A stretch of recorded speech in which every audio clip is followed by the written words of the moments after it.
এবারের যে চিঠিটি পড়ব সেটি লিখছেন তাপস কুমার ঘোষ, পাথরঘাটা গ্রাম, বহরকুলি পোস্ট অফিস, কালনা থানা, পূর্ব বর্ধমান জেলা থেকে। প্রিয় ভোরাই, প্রভাতের পবিত্র পুষ্প সম আমার দুই শিশুকন্যা যখন দুলে দুলে পড়ছে, কতদিন ভাবে ফুল উড়ে যাবে কবে, যেথা খুশি সেথা যাব, ভারী মজা হবে।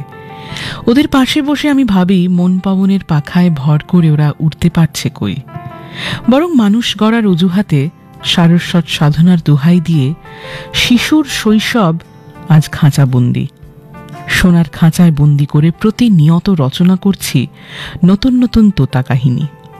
খাঁচার উন্নতি নিয়ে আমরা প্রতি মুহূর্তে ব্যস্ত, পাখিটার কথা ভাবার সময় পাই না, অথচ শিশু মন মুকুরে কত না ভাবনার প্রতিবিম্বিত বিলম্বিত হয় প্রতি মুহূর্তে। আমি ভাবি ঘোড়া হয়ে ওঠে মাঠ হব পার, কভু ভাবি মাছ হয়ে কাটিব সাঁতার, কভু ভাবি পাখি হয়ে উড়িব গগনে। কল্পনা বিলাসী শিশুদের এহেন ভাবনার সাথী হতে আমরা বড়রা কতটুকু ভাবিত হই না, হই না বলেই শিশু মনের সন্ধান পেতে শত যোজন দূরে রই। তাই তো সূর্য হতে চাওয়া অমল কান্তিদের ঐকান্তিক ইচ্ছা চায়ের দোকানের ধুমায় তো অন্ধকারে হারিয়ে যায়। ইট ভাটার অলিন্দে চাপা পড়ে কচি কিশলয়ের দল, বিপজ্জনক বাজি কারখানার অভ্যন্তরে সম্ভাবনাময় শৈশব দগ্ধ হয়।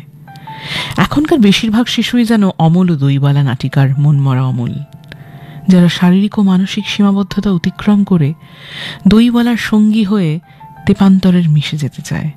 তাই আসুন ঘটা করে শিশু দিবস পালনের পাশাপাশি সকলেই শিশু মনের সহযোগী হয়ে শত ফুল বিকশিত করতে করতে অঙ্গীকারবদ্ধ হই, শত ফুল বিকশিত হোক মনে মনে এই শুধু চাওয়া, সব কুঁড়ি কুসুমিত হোক চাই শুধু সেই আবহাওয়া। তাপস কুমার ঘোষকে ধন্যবাদ এই চিঠিটি আমাদের কাছে লিখে পাঠানোর জন্য।